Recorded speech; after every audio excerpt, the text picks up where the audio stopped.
Hi, hello everyone. Good morning, good afternoon, good evening, depending on where you are. Thank you for being with us today on our November webinar on loose parts and open-ended materials. Today we will be looking at what loose parts are, what they can look like for infants or toddlers or preschoolers. We'll also look at some of the benefits of using loose parts with your children. We'll look at how to set up provocations that are Reggio Emilia inspired using loose parts. And we're also going to discuss expectations of open-ended play. How should we, as the adult, approach this? What should our expectations look like before we go in? Um, a little bit of housekeeping, however, before we dive into all of this, I just want to make sure that everyone knows that if anyone here needs a certification for professional development, please purchase that at our We Schoolhouse store. That's where you can find that. When you purchase that, you will receive a recording of today's webinar. You'll receive the PDF of the slides. You'll also receive a link for a learning review. And once that is completed, once the learning review is completed, you will receive your certificate. Everyone who is just registered for today's webinar and joining us today will also receive a recording and a PDF of the slides. No purchases necessary for that. Also, I am excited to share that we now have closed captioning available in several languages. So if that is something that that would be useful for you, you can find that possibly at the bottom of your screen. It might look different for some of you, depending on how your Zoom is formatted, but there should be a button somewhere for captions. You can click that arrow and you can choose what closed captioning language you need. With that, let's go ahead and get started. My name is Jackie. I'm an early childhood educational specialist with We Schoolhouse. For those who are not familiar, We Schoolhouse is a program inspired by the progressive Reggio Emilia philosophy. And our aim is to guide teachers and parents alike in facilitating early learning and development of children from pre-birth to 6 years old. So we do that in the form of, there's our platform, which has an extensive library of reference materials like guides on child development and how to set up your classroom. And there's also an activity, a whole library of activity packets and investigations you can dive into in our curriculum that offer investigations with all sorts of provocations with loose parts. We also do our professional development and we do our monthly webinars as we are today. And I just wanted to highlight that for anyone who is not familiar because it's such a great resource. And since we are talking about loose parts today, which is such a huge aspect to the Reggio Emilia philosophy, I want you to know that we have that resource available to you. So, what are loose parts? Loose parts are materials that can be manipulated in a multitude of ways. They can be taken apart, carried around, combined with others. And there's no specific way or set of directions on how to use them. They're free for children to use as they wish. And they can be used alone or in combination with other materials. The loose parts theory, which was cultivated by Simon Nicholson, an architect from the 1970s. This theory is the belief that loose parts in our environment will increase engagement and empower creativity and increase and enrich learning. He says, in any environment, both the degree of inventiveness and creativity and the possibility of discovery are directly proportional to the number and kind of variables in it. So when we're offering loose parts. We're offering more variables for the children to work with, to use in their play, and to discover with, to learn how things work together or don't work together, to learn how they can create, to learn the properties of different materials. There's a lot tied to it. Um, which is what we'll be discussing today. Um, so examples of loose parts can be many things. They can be natural, they can be synthetic. We often categorize them by material, so plastic or fabrics or metal or natural materials. We have a list similar to this on our platform. Um, but they're mostly upcycled materials. And I encourage you, as you try to obtain a collection of loose parts, get your families involved. If you're in a classroom, get the families of your classroom, of your school community involved, get the children involved, send them a list similar to this, send them this exact list, you'll all receive it. And explain to them, that you'll be utilizing these to extend upon play and creativity, and see what they can find around their household, see what you can find, and work together with the children to build upon this collection. Now, a question that we get a lot is, what about infants and toddlers? What are loose parts for infants and toddlers? And I think this question comes up a lot because when we think about loose parts, we often envision bottle caps and buttons and those little tiny pieces that are choking hazards, and they're not safe for infants to be playing with and putting in their mouths. So something that I want to make clear is that there are, in fact, many safe options outside of those choking hazards for you to use with your infants and with your toddlers. Also, obviously, whenever you work with infants and toddlers, please make sure that you are supervising and being attentive to them. That's, key. That is priority. Safety is always priority. Also, infants are capable and they deserve to play with loose parts and these open-ended materials. Babies are born creative and inventive, and they're born looking to explore and tinker with the world. So let's allow them to do it. And let's also, well, sorry, before I jump ahead, I also want to make sure I explain to you. So some of the things that we can look at for infants and toddlers would be paper egg cartons, scarves, tissue paper that they can crinkle and play with and crawl over, balls, metal lids, cardboard boxes, tubes, cardboard tubes, mirrors, pots and pans, and natural materials. Please, we hugely advocate for the use of natural materials, also getting outside, getting outdoors. The outdoors come with like naturally existing loose parts, right? And naturally existing opportunity for wonder and exploration, for sensory integration. It's and there's just so much benefit even to health, right? For getting outside. So get outside with your little ones. Also bring natural materials in for them to play with. This, the scientific inquiry that comes with, uh, experimenting with leaves and rocks that are large enough to be safe, are profound. And again, so going back to, how infants have a right to do this, let's think about, and toddlers as well, let's think about the developmental benefits of playing with these loose parts and these open-ended materials for them.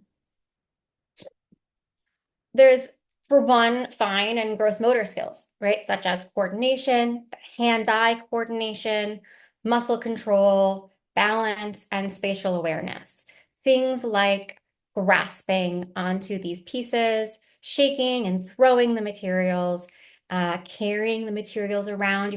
If you can think of like a toddler who is now walking and he picks up a empty box and he carries it around with him. Babies who are reaching for or crawling after a rolling ball.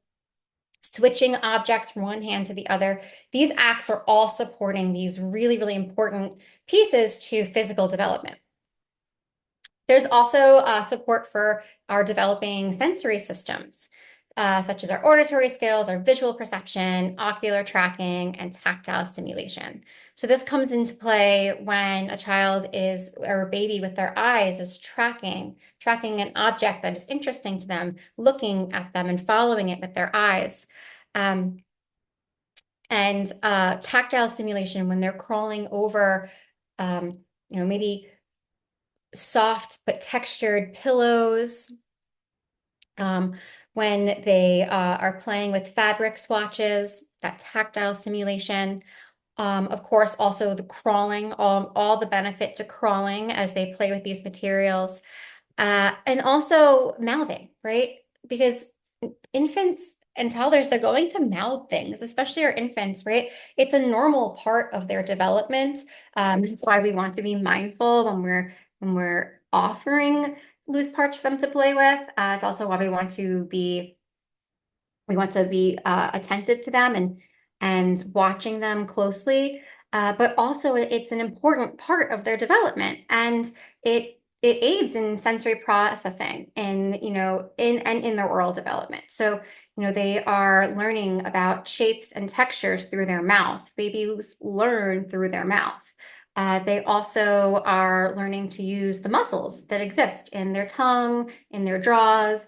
So it is actually an important part of what they do in their play. So it's going to happen. And loose parts can be a part of supporting that. But of course, we just want to make sure to do it safely. And then there's language development. So this comes into play as the adult uses language to label and describe objects, to describe actions happening with an object. We can talk about how the object that they have, oh, it's blue and it's round, and we're labeling it's smooth. Oh, this ball is so smooth, right? We're using our vocabulary with them to give them that language acquisition.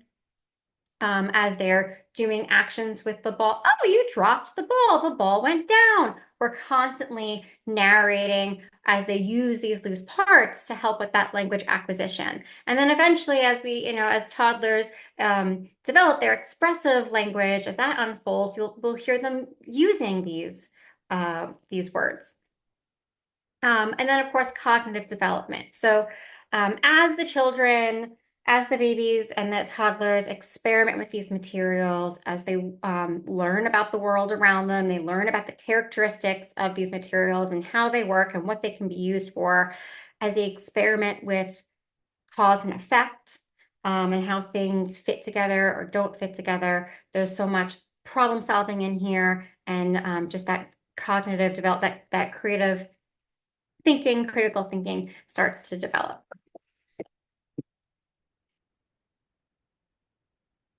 So now looking at loose parts for preschoolers, we'll take a look at some of the benefits for loose parts play for preschoolers, also some of the ways to utilize and store our loose parts and how to present them, not just store them away, but how to store them within our learning space.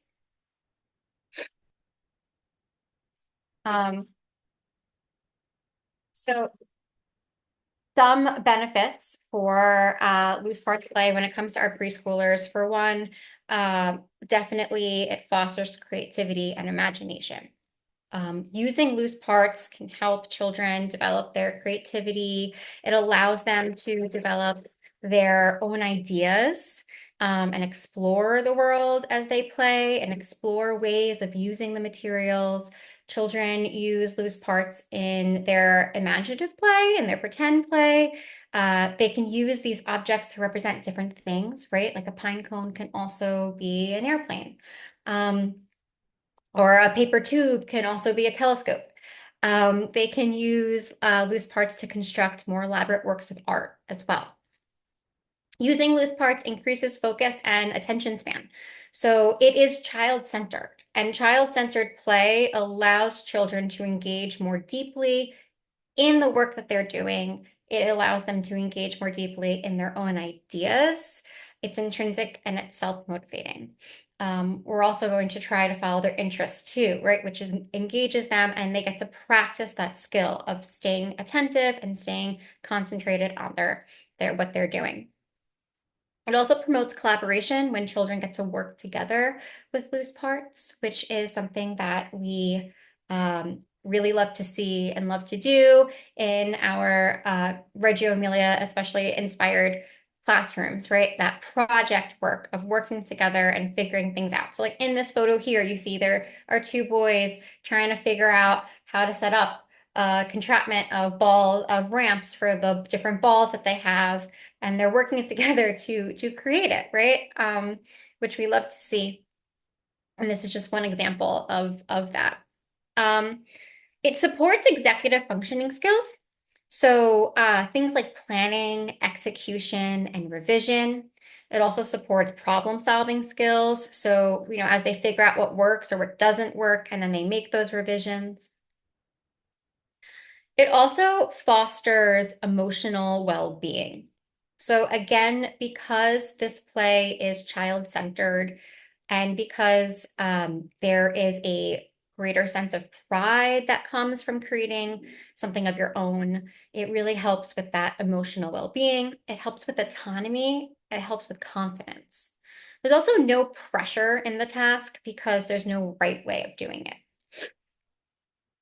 And lastly, children learn to make mistakes and to learn from their mistakes, right? So this kind of goes back to that problem solving and that revision making. They learn that sometimes what we thought would work doesn't work, and that's okay. It's just a part of figuring things out, and so we try something different. It's a really important skill to build for their resilience, to help work with frustration. So that's also a great practice at play here.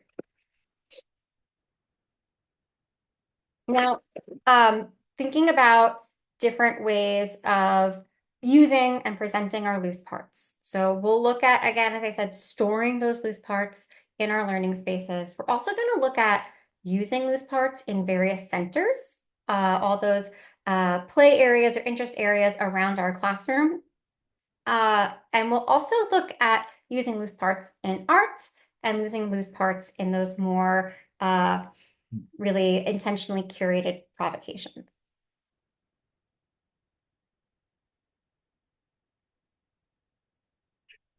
So storing loose parts. Ideally, what would be fantastic is if you can try incorporating an open shelving unit designated for loose parts in your learning space. This way, they are out on display. You can incorporate this into your table toys area or manipulatives area if you have that in your classroom. Children can see their loose parts there. They can access them, bring them to the table, and use them in their play, in their work. The shelves should be organized with trays or bowls or other containers to help organize and categorize and sort all of these different materials.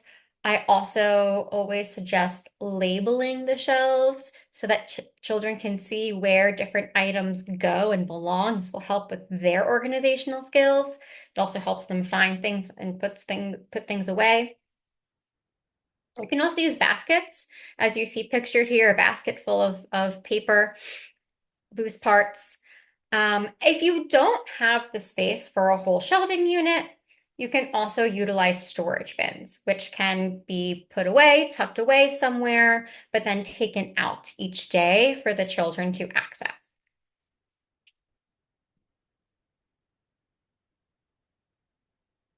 Using loose parts in different centers. So I love, and I really, really, really encourage you to utilize loose parts all throughout your classroom. They truly extend play in so many ways.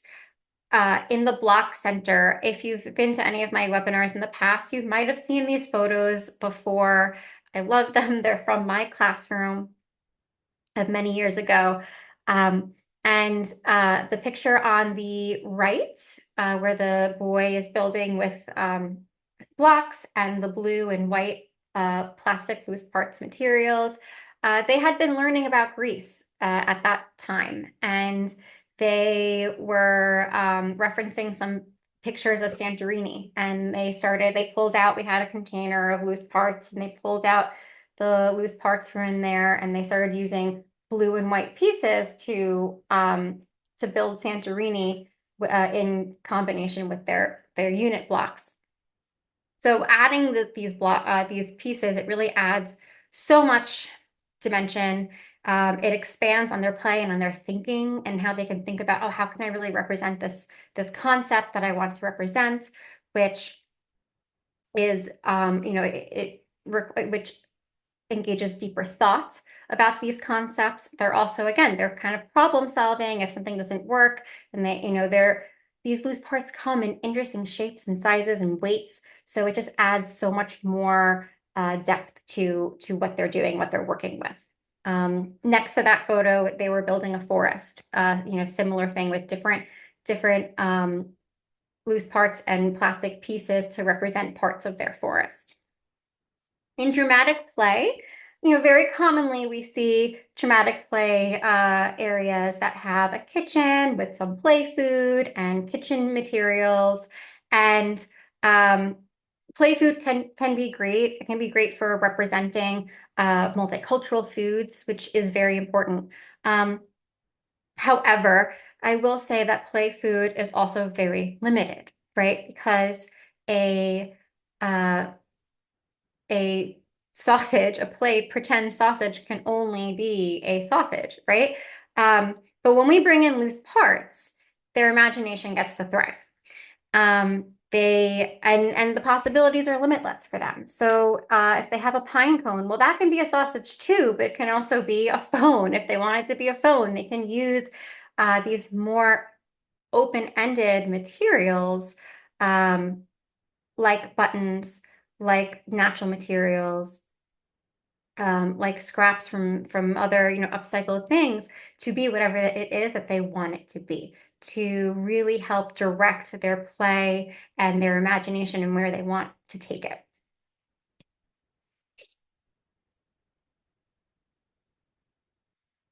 Science, discovery, or STEM. Uh, if you have a center like this in your classroom or play area like this in your classroom, loose parts can be used in so many different ways. By all means, please incorporate some natural materials available for the children to explore. You can and take apart. You can also incorporate loose parts into a sensory table or a sand table, as you see pictured. Another really cool way to incorporate loose parts in a STEM area is something like magnets, a magnet tray with all sorts of loose parts, and they can figure out, well, what sticks to the magnet and what doesn't. They can also, if you have a sink and float bin with loose parts, all the different things that they can explore what floats, what doesn't float. So there's a lot of different ways to incorporate loose parts into science, discovery, and STEM as well. And then there's table play. So we did discuss having that unit available, right? That shelving unit or those loose parts available for them to take to the table, right? So most classrooms will have a manipulatives area or a table toys area. Commonly, we see things like magnet tiles or Lincoln logs or animal figures or other constructive manipulatives that really lean into mathematical concepts. But we can also invite children to take loose parts to the shelf or from the shelf to their table play. And they can use these sometimes just to kind of explore the properties of the materials. They can also use them to start constructing things and building things. Now, loose parts in art. So art is an extraordinary open-ended activity utilized often and really at a high regard in the Reggio Emilia approach. It's utilized as a medium for expression. So when children engage in art, they are reflecting on the concept that they want to explore, right? Because I say if they want to create a picture of a tree, right, they're thinking deeply about that tree and the parts of that tree or what goes into the tree. When we add loose parts into this equation, there's just so much more unlocked for them to incorporate into their thinking process about this concept. Additionally, even if it's just a more abstract work, it's an opportunity for the children to play with this mixed media and build dimension and kind of just see where their creativity can take them. And what it feels like to create something that is different and new and that is theirs. We really always want to offer loose parts in art. Just it opens up a wider window for the children to expose their 100 languages and for them to just do more and have more fun with their art expression. It can be collaborative. So as you see here, there are a group of children working collaboratively on a collage of loose parts, or sometimes they work individually. Infants and toddlers can paint with loose parts in combination with loose parts. Here we have children making collages again with different kinds of scraps of paper, different textured paper. These children are making their self-portraits using scraps of paper and scraps of fabric. So while doing this, they are now using this mixed media to more deeply think about, well, how can I represent myself? And they get to choose. They get to choose how they do it. Now, let's talk about provocations. So a provocation is an arrangement of materials that are meant to provoke curiosity, engagement, and discovery. Provocations provide hands-on opportunities for children to explore, test theories, and take control of their own learning. Provocations are intentional materials to provoke child's thinking. A provocation can be many things that are open-ended. It can be a book, it can be music, it can be a plant, it can be just the environment. If we go outside, it can be the playground that we're in or the park that we're in. For today's purposes, since we're most focused on loose parts, we'll look at some examples of provocations that incorporate loose parts. And we'll do this for preschoolers, infants, and toddlers. Now, for infants and toddlers and preschoolers, all alike, for everyone, provocations are best kept simple. So we don't want to overcomplicate anything or give too many materials, as that can actually become counterintuitive, as it works against their ability to focus, right? And that is counterintuitive to, that learning outcome of really building that attention span, right? So we want to keep it simple, especially for infants. We really don't need much. What you can do is you can have a material out or an array of a certain material out that is accessible to them. It's on the floor or it's in a container that's again on the floor and within their reach. And less is more, right? Maybe one day you are looking at metal containers and the next day you're looking at plastic containers and and you can switch back and forth, but you're doing it one at a time. And you're visiting them, right? You go back and you kind of alternate. As we see pictured here, we have children exploring an array of containers, and it's metal. They might bang them together. They might see what fits inside. They might see if they can fit the lid on top. They might mouth it and taste it. These are all different possibilities that can occur. And they might learn things like, well, what sound does it make? Or like, how do these pieces fit together?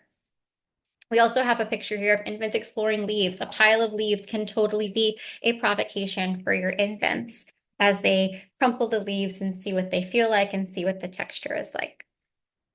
You can also paint with infants, right? You can have one color or just two colors out on a large butcher paper and let them sort of feel the texture of paint and how it's slippery. There's a lot of sensory integration in that. If you're using contrasting colors, that's really good for their visual perception. So there's a lot of possibility here in the realm of using loose parts and also using paint and art as an open-ended provocation for them.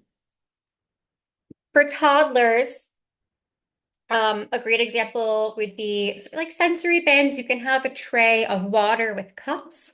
You can also have a tray of ice. You can have a tray of snow and let them explore it and play with it. You can use spoons as well. You can use water in combination with paper and let the toddlers explore what happens when water and paper come together. You can also set up a provocation of loose parts for toddlers that, now remember, our provocations are intentionally curated, right? So this is actually taken from our winter packet, which is up on our platform. But so imagine you're in an investigation with your toddlers on the new season, right? It's winter time. And so you are using in this provocation materials that are going to relate back to that concept, and you're going to be revisiting like language that you've been using throughout this investigation, right? Maybe some winter animals. Maybe there are some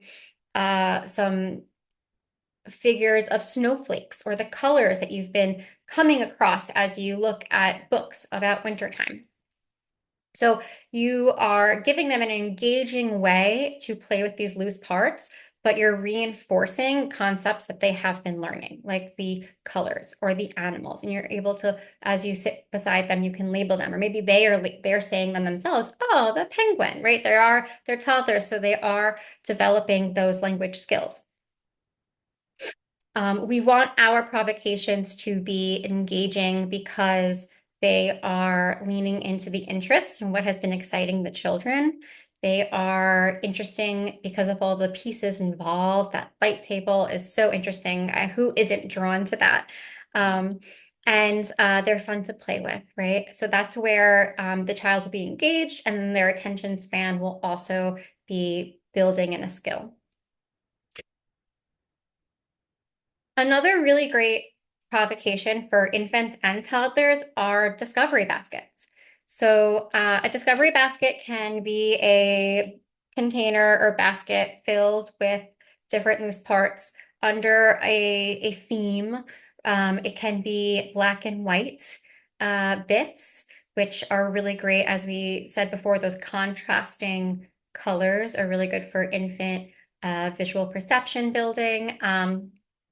Development, and it can be rainbow colors, it can be all different metal pieces, all different plastic pieces, it can be different types of paper. And the infant or the toddler is welcome or invited to dive into this basket, take the things out. What's inside? What can you do with them? And let them figure out, well, what can I do with this? What do they want to do with it? Maybe they start ripping up the paper or unrolling the toilet paper roll. Let them have fun with it and explore at their own pace and at their own regard. Another really fun basket or discovery basket to do is a story basket. So this would be relative to a book that you perhaps have been reading with your children. And it will have pieces that reinforce the concepts and the language of that book. So giraffes can't dance. And in that basket, we have animal figures, we have some musical instruments, some plants, because it takes place in the jungle or in the safari. And so we get to reinforce things like the environment we see in the pictures, the animals, the characters that are in the book, the concept of music. You can have a little dance party with them as you play with the items inside this discovery basket. But it's loose parts that they can play with and explore, but they're also reinforcing, again, that language that they're building on, right? The names of the animals, music, dance, drum, whatever language it is that you're working on at that time. Now, provocations for preschool. So we get asked a lot or the question comes up a lot, how do I teach reading and writing and math concepts in with open-ended materials? How do I do that with loose parts? How do I do that without the rote practice? And I think that question comes up a lot because many of us probably grew up with those more rote practices, or they're just the practices that we have been exposed to. And uh, what we want to do is advocate for these more playful and hands-on approaches that are going to build a better foundation for those skills needed for later learning. So thinking about, when a child uses their hands to explore concepts like literacy, it's going to foster more enhanced creativity. It's also going to deepen their comprehension of the concept. It's going to increase engagement because it's more fun and interesting to do. And and therefore, they're going to have a better foundation and a better, even a stronger familiarity with these concepts before they're asked to do things like read and write. Also think about the fine motor involved, right? Children in preschool their hands are not necessarily ready to be writing with a writing utensil, right? They need to work on building their fine motor. They need to practice using their hands. So that's what we want to do. We want them to use their hands to manipulate things and play. So we do things like setting up a provocation that is literacy focused. Can you make the letter B? Now they have loose parts that they can use to create the letter B. They have the letter B to reference as they create these pieces. Also, we're not going to correct them, and we're not going to expect them to do it perfectly. We are just going to hope that they engage with it, that they enjoy it, and we will revisit it because every time we revisit, they learn a little bit more. And they practice more, right? Practice makes perfect. I don't know who else heard that all the time growing up, but it is true. That's why we repeat activities. Now, again, I just want to also uh, emphasize that we're not going to correct them and we're not going to tell them what to do or how to do it. We're going to let them explore, oh, how can I do it? Because A, that's more engaging and more empowering for them, but also correcting the child is going to inhibit their creativity and it's going to take away the ownership that they deserve to have over their work. It's going to take away their opportunity to think and discover for themselves. And it's going to strip away agency. So when we're telling them what to do and how to do it, and we're correcting their work, they're not able to learn how to think for themselves, and how to problem solve and discover solutions on their own. We can facilitate. We should be facilitating, so that can be in the form of the prompts that we offer. Can you make a letter B? And we can also ask open-ended questions like, oh, why did you choose to do it that way? Or why did you choose to use that piece? But we also want to be careful not to intervene too much, and we don't want to ask too many questions. So there's a balance in all of it. We don't want to, and we don't want to do this because we don't want to disturb the child's work and we don't want to disturb or interrupt their thinking and their exploration. So here are just some more examples of provocations that could be utilized, right? Mathematical concepts. What can you do with shapes, right? And there's a few different options there for different loose parts with geometric shapes they can utilize. And it's a great question, right? What can they do with shapes? It's a lot of different things they can do with shapes. Maybe they start to try building something, three-dimensional with the shapes, or maybe they do a two-dimensional image on that mirror. But it's just fun for them to get into and get involved with, and there's geometric concepts involved here. Can you make a pattern? Let's see if they dive in and play with patterns, with the natural materials here in front of them. And can you make a ball? This one I really love because it's just such a great exercise in truly like trying to figure out a answer to this question. Like, can I, or how can I make a ball? Um, how can I take these pieces in front of me and put them together so that it is the shape of a ball? And they might not get it the first time, which is fine, right? And part of this process is that they learn to be okay with that. They learn to be okay with, oh, I didn't get it this time, and I can revisit this and revise it later, right? We're going to come back to it and try again, or try a different way. Or maybe they did get it, but they want to see if they can do it differently another time around. Okay. Now, expectation of open-ended play.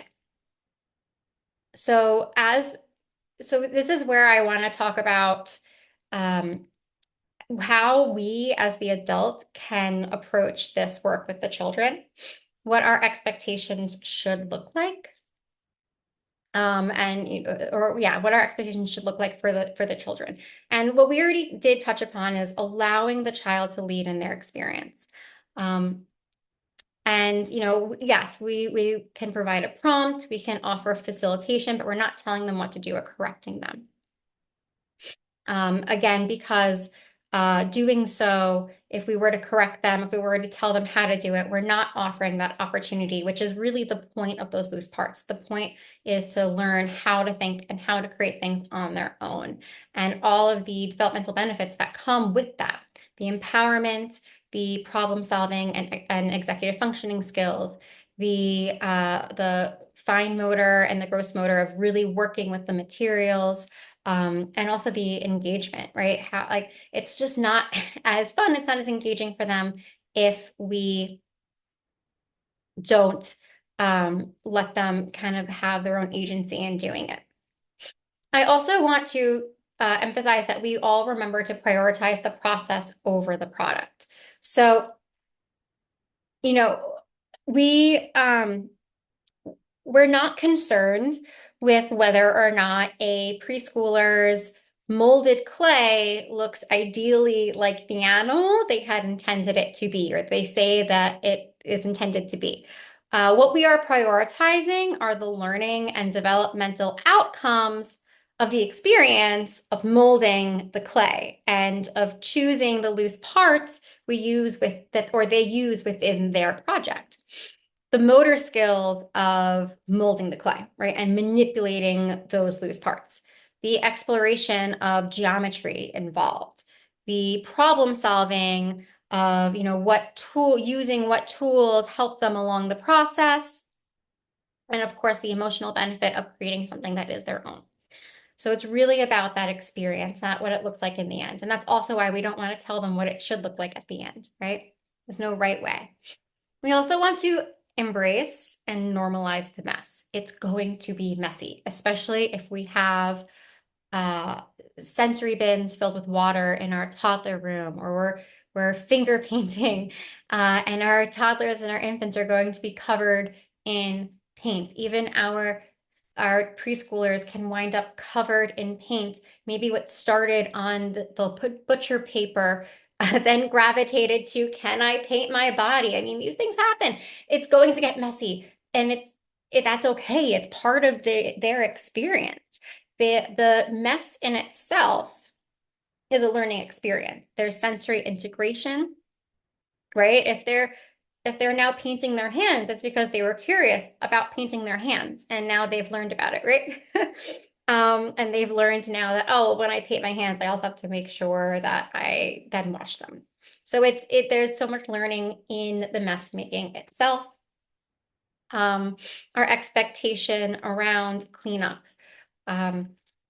Obviously, a lot of facilitation there the younger we go with our children. Um, but that's okay. There's going to be a lot of cleaning, and that's just, it is what it is. And the more that the children see us just normalizing, okay, messes happen, and then we get our paper towels or our rags and we wipe it up, we clean it up, we wash our hands, the more that they're also going to learn, like, okay, this is a step to the process, and then they'll get involved in it. Also, our expectations around cleanup also for preschoolers with their loose parts. It is super helpful, as I said earlier, to have your loose parts shelving and all shelving labeled so the children know where to put things away. But also, sometimes they're going to make mistakes.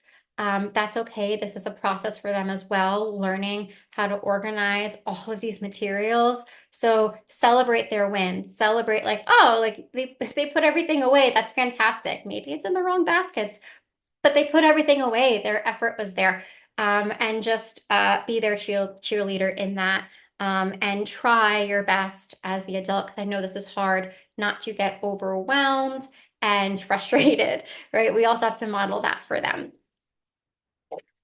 Something else as far as expectations go that I want to touch upon is attention span. So a child's attention span will vary by their age, by their development, and by their interest level. On average, you may see that infants will have an attention span that's about 1 to 3 minutes, toddlers 2 to 6, preschoolers 5 to 15. Again, these are averages and they can vary depending on the child, depending on the activity at hand and how interesting it is to them. To help with attention, as we stated earlier, we can offer less complicated provocations, right? We don't want to have too much stuff going on that it's actually hard for them to focus. We also want to lean into their interests.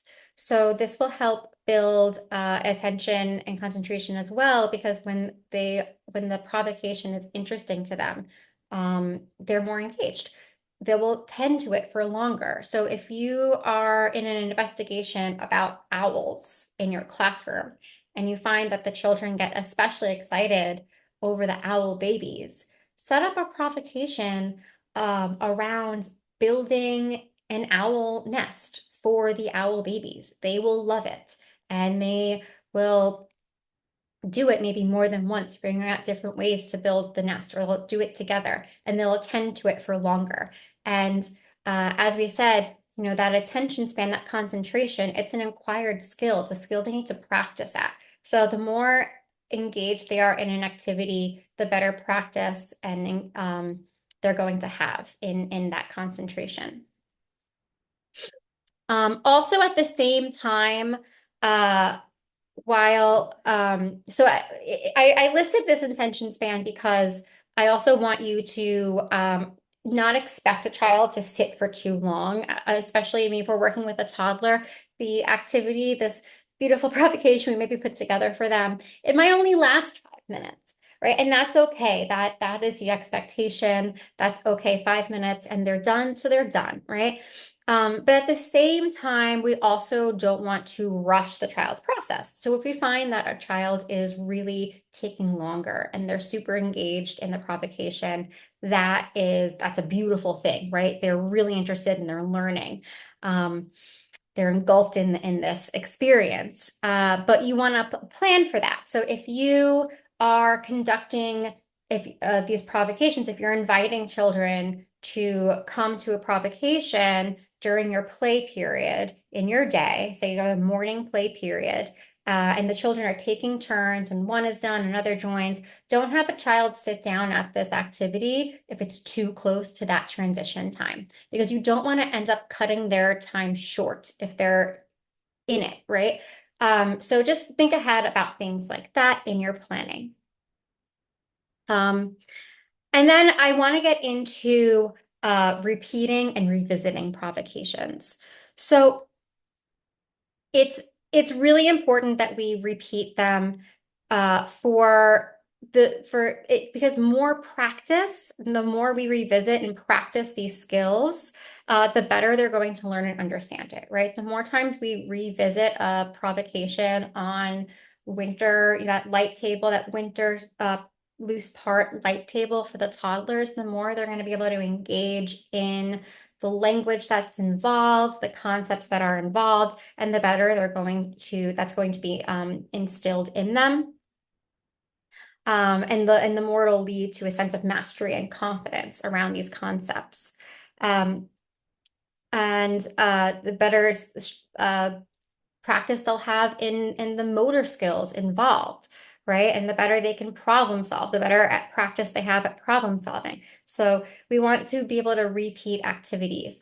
Also, I think a question that would come up is, how many times do we repeat the activity? How long do we go for? I would say go for as long as they're engaged and enjoying it. So, for example, if we can visualize in a classroom, maybe we're in a water investigation with toddlers, and we're alternating, you know, day by day. There's two activities we're kind of alternating between. Maybe it's a water sensory bin, and then there's also painting with water. We can revisit those activities, but each time making it just the slightest bit more complex, or maybe each time adding just another variable, right? That water bin can also be a water bin with soap. It can be where we're washing things. It can be a water bin with ice. It can be a water bin with spoons and cups for scooping and pouring. It can be a water bin. It can be filled with snow. If it's wintertime, you have snow outside, bring the snow into the classroom in a bin. There's so many different ways of doing it. And keep going for as long as they're engaged and as long as they are interested and enjoying it and therefore are learning from the experience. So that is everything. Really, really quickly before we begin our Q&A, I just want to announce that our next webinar on December 18th, same time, 12 p.m. Eastern Standard Time, is going to be on supporting early literacy in childhood. So we kind of touched upon it like a little bit with one of our provocation examples, but we're gonna go into a lot more depth about how to support really building that foundation for early literacy with infants, toddlers, and preschoolers. I also want to encourage everyone, if you have not already, please sign up for a free trial and check out our platform, especially following this topic, because there's such an extensive library of loose parts, or provocations with loose parts and loose parts guides and other guides. Really quickly, I want to show you so that you have that visual for you.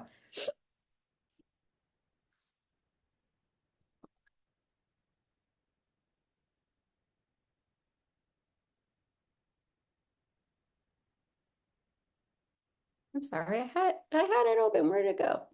Oh, here we go.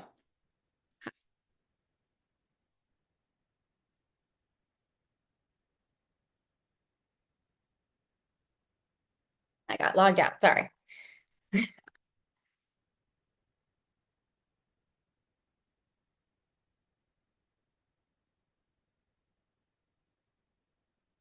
Okay, so this is our dashboard. This is our classroom dashboard. The home dashboard is very similar. Are you guys able to see this? Oh, I see. My Q&A was, all right, not now. Okay, this is our classroom dashboard. If you go to curriculum and you go to progressive approaches, in here, we have process-driven experiences. So we have a whole guide on provocations to help inspire you and better understand how to set up provocations for your children. There's also a reference article on the importance of repetition. And it goes into, brain development and how, repetition really benefits learning. There is a guide on why we want to limit crafts and worksheets and lean into more open-ended play. We also have under curriculum our activities. And so our activities, we have infant, toddlers, and preschoolers. Here you will find packets for investigations that come with provocations already curated that you can utilize in your classroom. So, for example, this is light, shadow, and reflection. And in here, you have an introduction to the investigation, materials you'll need, vocabulary words, songs to sing, books to use, right? Here's vocabulary words you can use throughout the exploration of these concepts, songs you can sing, books you can use, and then also other KWL charts, a word web that you can use in group time, also activities. And there's on average about 10 to 12 different activities that you can use, so a good month or more. And these activities are flexible, so you can tweak them as you need to for your children, but they come with a visual, they come with the materials you'll need, directions on how to set them up, and the learning objectives. So really trying to make using open-ended provocations easier for you to truly take and implement with your children. Lastly, I also want to show you that we have all of our webinars. So every month we do a webinar. Always, if you need a certificate for professional development, that can be purchased in our store here under the Learning Institute, right? So you go to pre-recorded sessions, and that's where you get your professional development certification. But if you are on our platform and you just want to watch our previous webinars, you can find them here. We've been doing them for just over a year. We have one for every month, including, we touched upon today a little bit that process versus product. So there's a whole webinar going deep into that topic. Same thing for repeat to webinar.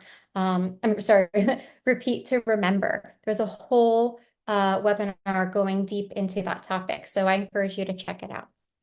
All right, I will stop there and I will be happy to take questions.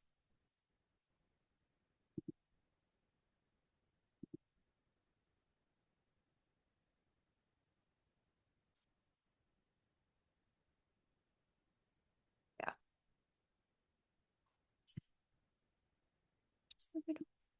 I got to stop sharing in order to see it. Okay, here it is. All right.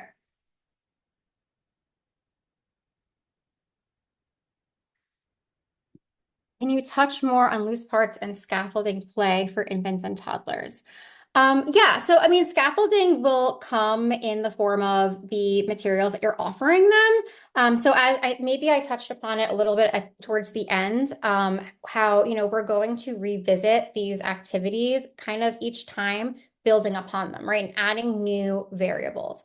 So that is one form of scaffolding, right? If you see that they're engaged and they're enjoying it, how can we add to that experience? Also, we're scaffolding in the way that we facilitate and model language, in the way that we might prompt them along the way.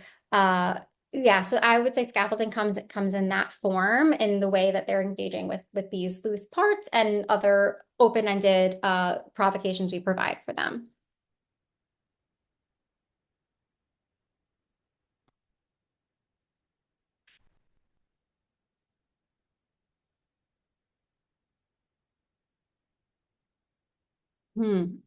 So when allowing time for art, I noticed a sample of a portrait that was something that was first done. Yeah, that you're right. In that photo, there was in that photo of the children working on their self-portrait, there was one that was already completed. And that's actually a really good critique, because it doesn't have to be done that way. That could have been a way that the teacher kind of like helped scaffold their understanding of what they're doing. But I don't know how she verbally presented it to them. But you're right, it doesn't have to happen that way. It could also be instead of having that completed piece, it could be just a mirror for reference, right? Where they're looking at themselves while they build their self-portrait. That I would say is actually a better way of doing it. So that's a really good catch. What is it?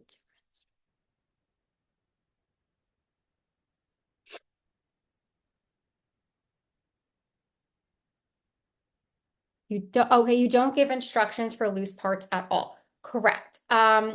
You will, no, you don't want, you can offer a prompt, but you don't want to give direct instructions on what to do. If that is clear. So you can, some of the prompts that we saw in some of the examples were, how can you build a ball, right? Or how can you create a ball?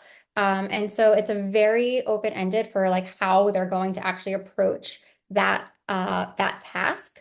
But we're not giving them actual instructions unless it's something like use these materials to do so, but still very, very plain and simple and open for them to do it as they please. The messy part has always been the hard part for me. Yeah, I know. I know that people struggle with this, and it's because it's honestly, we're people too. We're also like human with like our own challenges, and like it's overstimulating. It is. The mess is overstimulating for the adult. And it can be overwhelming. And that's something that that we just have to work on with ourselves and the way that we respond to it in the classroom.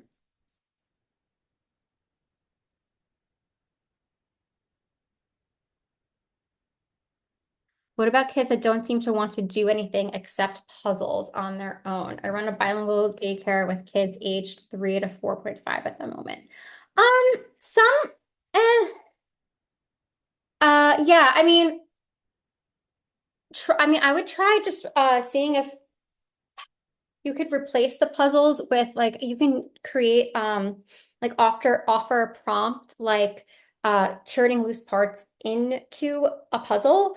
Uh, there's an example in our curriculum where they have to build a can be like they're building a rainbow. Can you build a rainbow with these loose parts, or can you build a heart with these loose parts? And they kind of have to put that image together using the variables in front of them. And maybe that's something that they would be intrigued to do. I would also advise you to try to tap into what their interests are, right? And what kind of concepts really excite them, and see if you can incorporate that into a more open-ended activity. And that can be like if they're really into I don't know if they're really into spiders. See if you can like get them to create a spider, create a spider web using loose parts, things like that. That's going to really excite them. Also, just like uh, think about what investigation you have. If you have an investigation going on in your classroom that they're into, what parts of that excite them most that you can dive into. Um,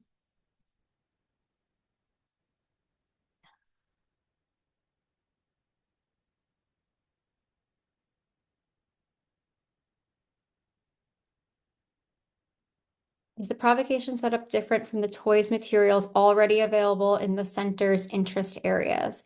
And when in the schedule or time of day would you suggest the provocation? Yeah, so you would have to set up your provocation. And generally, what I see in a daily schedule is during that free time play, available is also an area with a special provocation setup, right? And then the children are invited to come over and they can sign into it and they can play with it and they can kind of take turns. Sometimes it's a more collaborative piece where you can have a small group of children, like 4 children working on it at once. Sometimes it's more individual. Um, but yeah, you have to kind of find chunks of time where you're not really interfering with their free play too much, but And you're not forcing them into it either, by the way. But it's available for them. They're invited to come do it, right? Like we're saying, maybe before you break away for your free play period, right? You're about to transition into that, and you tell them like, hey, over there next to the art center, we're gonna have a special activity for you, and you kind of you present it, you announce it, and you can say, come on over and check in or sign in, and you can take turns doing it. That's one way I see it done often in classrooms.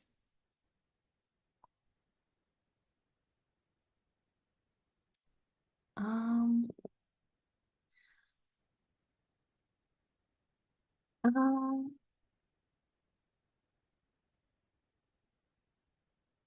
do you need to pay to have access? So, okay. Um, so the platform, we have a free trial. It's a 7-day free trial. After that, the platform is $19.99 a month or $199 for the year. So those are your payment options. Um, yeah.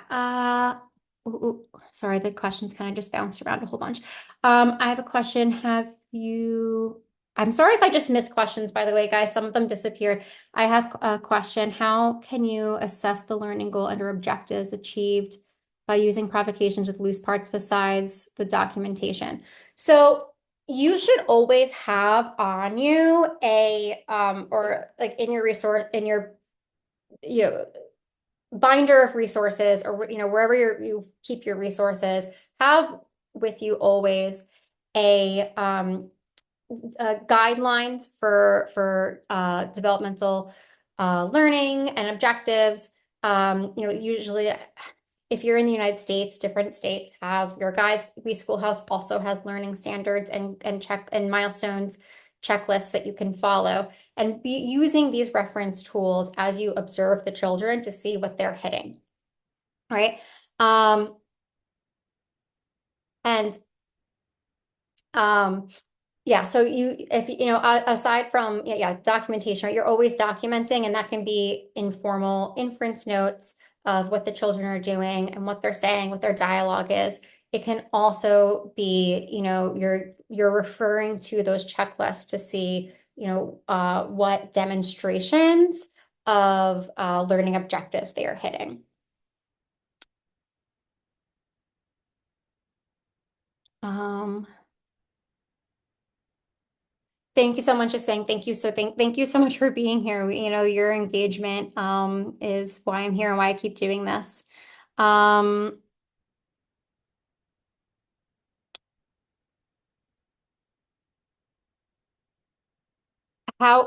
sorry if I keep bouncing again. Maybe because there are more coming in, so it bounces. I would like to know how you collect your materials and how to organize them before providing to children.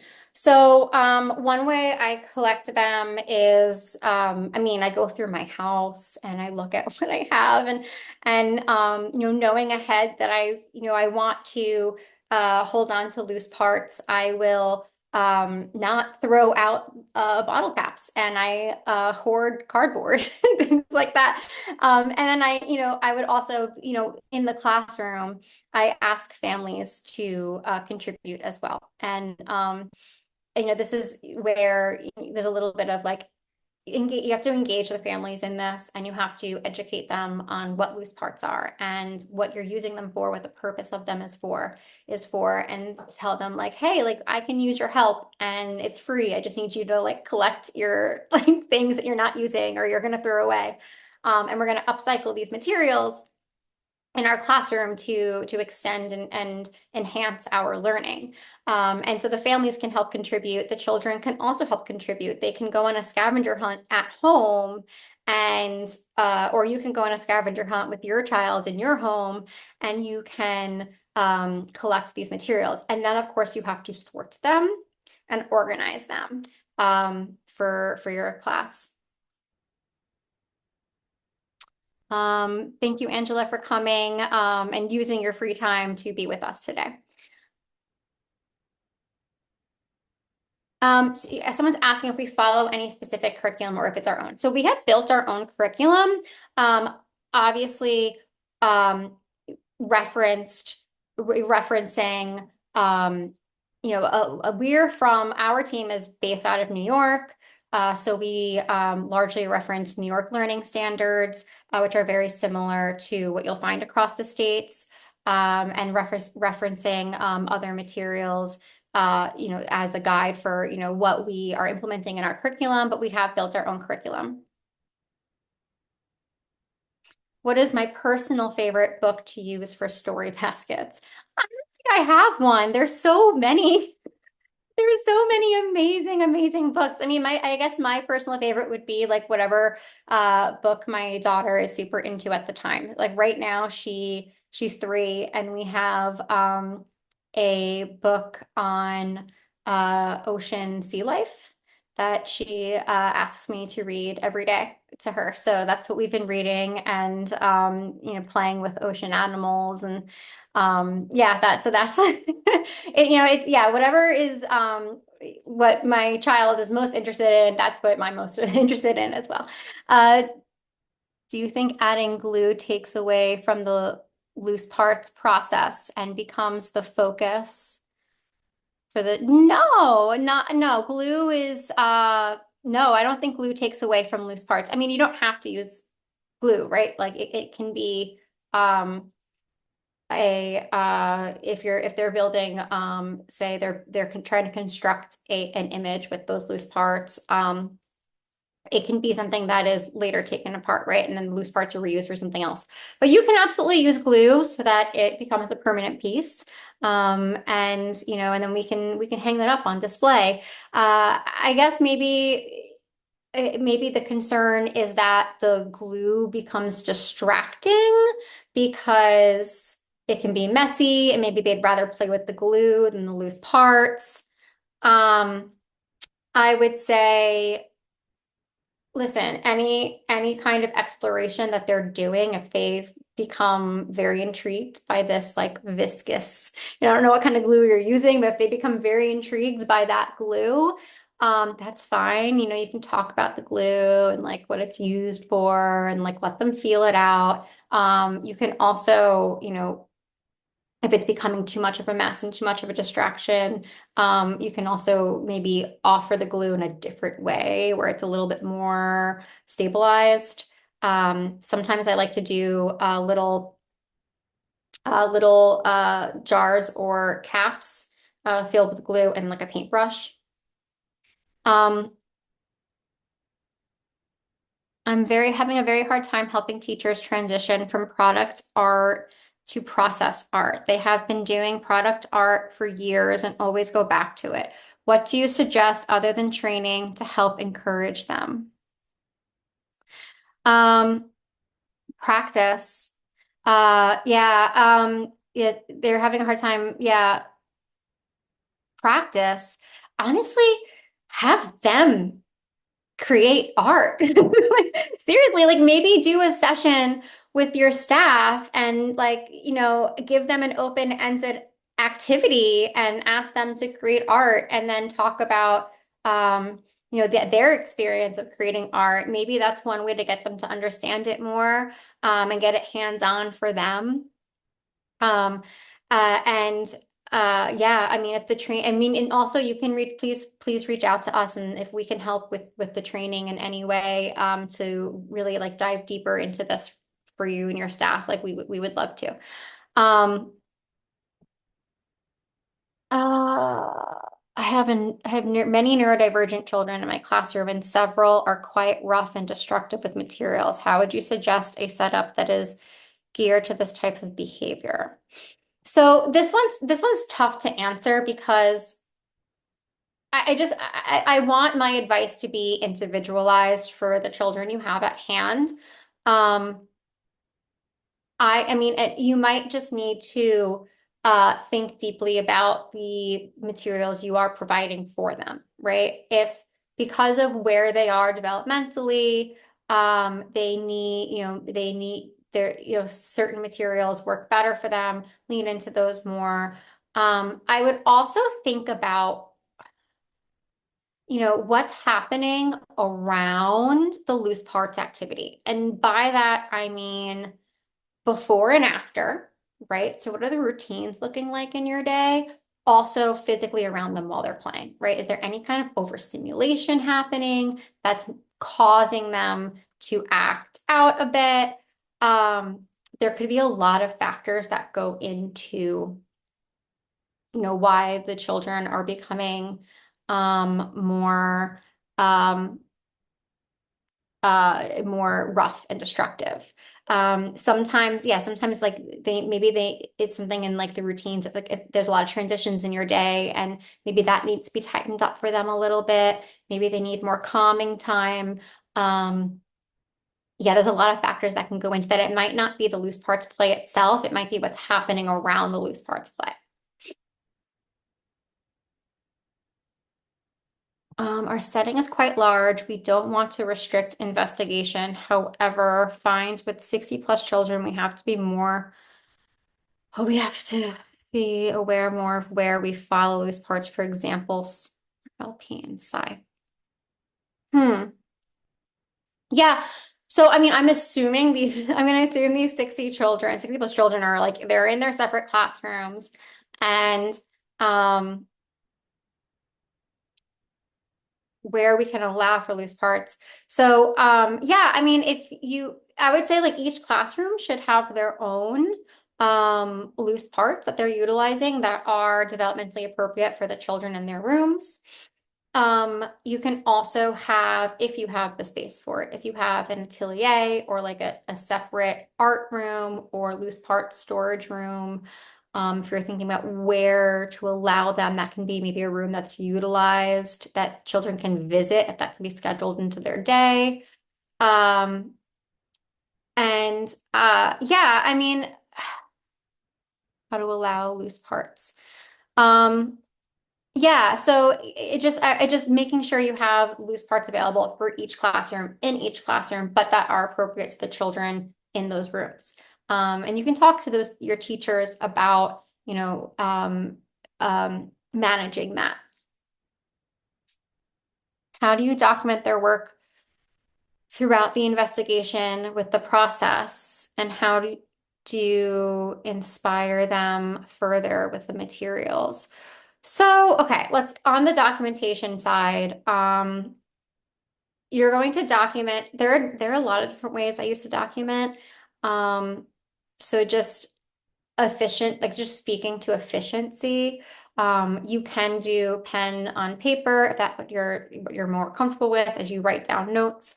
You can also do voice notes. Sometimes I would just kind of record myself as I was observing the children, and I would refer back to that.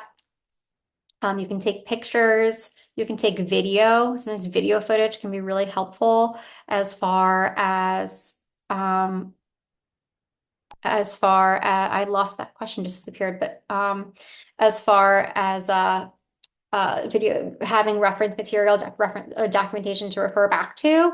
And then the next part of your question, I, the question disappeared and I forgot what it was now. I'm so sorry. Please feel free to email us if you need a follow-up. Um,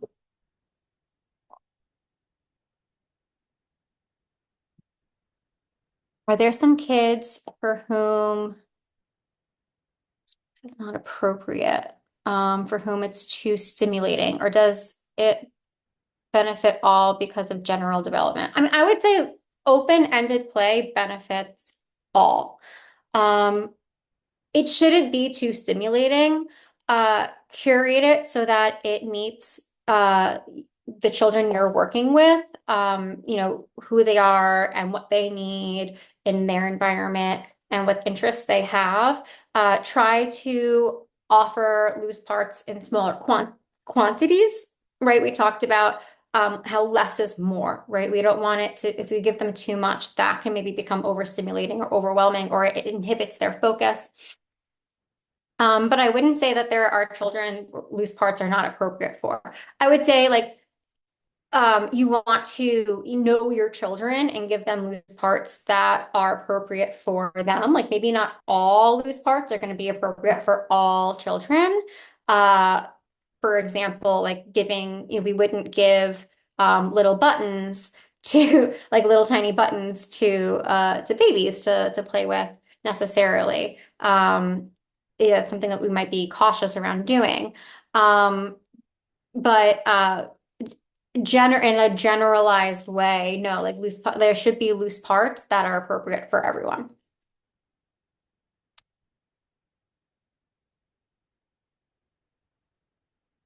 Okay, so the difference between an invitation and a provocation. So, in my understanding, an invitation and this has like there's a lot of different. I have found a lot of different uh definitions for these, and there's a lot of overlap or like confusion in there. But my understanding between an invitation and a provocation. So, um, an invitation is where it's most open-ended and the child is coming to just play with the materials versus a provocation is a little more intentionally curated with tweaks for the child you know that's going to be approaching it, right? So like it's leaning into their interests or the concepts of the investigation that you're in, and you're really trying to engage this child's interest in there. You've tweaked it per, where they are developmentally and what your learning objectives might be with them. So those are the differences that I have come to understand um, between if we're going to be like nitty gritty about what is an invitation versus a provocation. Um,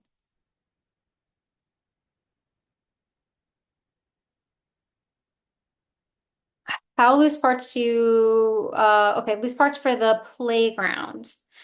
Yeah, I mean, definitely, uh, I don't know what your playground looks like, what kind of, if you have a garden space or if you have any, like, if there are existing natural materials in your garden. I don't know what kind of ground floor you have, but get natural materials out there or utilize the ones that are existing in your playground.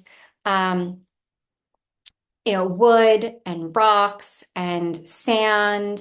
And you can also if you have like a sand pit in your playground, you can like get containers in there. Um, you can, I also like, if you have an outdoor space that has this,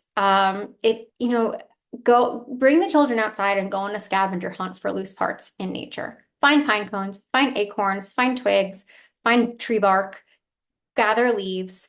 And that, I mean, that's what I'm also in the Northeast of the US. So that's what, I'm the environment I'm used to. And that's what I always did with my children. So I don't know where you are, if that's something that's available to you. But yeah, I mean, or get plants, pot some plants with the children out there. I would really use an outdoor space as an opportunity to get connected with nature, whether you have to kind of curate that yourself or it's there existing for you and you can go utilize it. How to help children with special needs regarding loose parts. So again, this is going to be so specific to the individual and what their needs are. But you know, uh, less is more. Make sure it's not overstimulating for them, and that uh, you're not offering too much, and therefore their focus can truly be on the few materials in front of them. Um, Consider what their physical needs are around it. Um, Consider what's happening in the environment around them, that there's no like that, do they need a quieter space with less distraction? Um, Consider their sensory needs and what they might be sensitive to, or what they actually need more sensory integration of. Like, are there someone that's gonna respond well to sand or like tough clay? Think about what kind of specific needs they have. If you are working with children with special needs and you have um, therapists at your disposal. If that child is also receiving services like occupational therapy or speech therapy, please work closely with them. and on what their learning goals are, what their developmental goals are, and see how you can integrate that and also be conscious of them in any play that they do. Um, a video recording, yeah, so a video recording is going to be sent out when we're done. After we conclude, and it's all finished, we will send the recording out to everyone. I don't mind mess. One of my boys made me laugh the other day. We were about to start a new activity and he asked, "What are we going? Are we going to make a mess?" My assistants don't like the mess though. Yeah, I mean that's yeah. It's funny that he was thinking about that. It must be something that is commonly occurring in your room and that he's commonly experiencing if he's asking about if there's going to be a mess or not. Um, Our head is very concerned regarding choking, bottle tops, money, small parts, etc. I need to reassure and help staff to manage risk as well as children to be taught to be aware. Further ideas. Um, yeah, so I mean, if it's really a huge concern amongst your staff, and like that's valid, like it's really like it's valid. Like if you're concerned about safety, like I'm glad you're concerned about safety. So start with larger loose parts. There are many loose parts that are not choking hazards, and work your way from there, right? That's what I would say. Uh, to get comfort level for the adults, to get children adjusted to using to using things. I don't know how old the children you're working with are, and but if they're younger and they're mouthing things a lot, it's just something they're going to do. So you just might need to kind of curate the loose parts you're using, to accommodate for that, so that it is still safe. But there's a ton of options for the loose parts you can use that are not going to be a choking hazard. And then also, again, just reinforce that an adult is sitting there with them and supervising and being attentive, that nothing is going in the mouth that could be trouble. Can you please tell me how I can access the learning review? Yeah, so when all of this is done, if you purchased the certificate for learning for professional development, you'll get the learning review in an email along with the recording. So once this is done, all that stuff will go out. And then when you get that link in your email for the learning review, it's a short little review. You complete it and you get your certificate. Bum, bum, bum.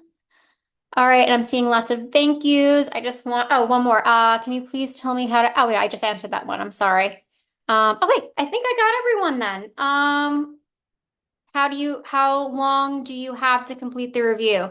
I don't think there's a time limit on it. Don't worry, you don't have a time limit. All right.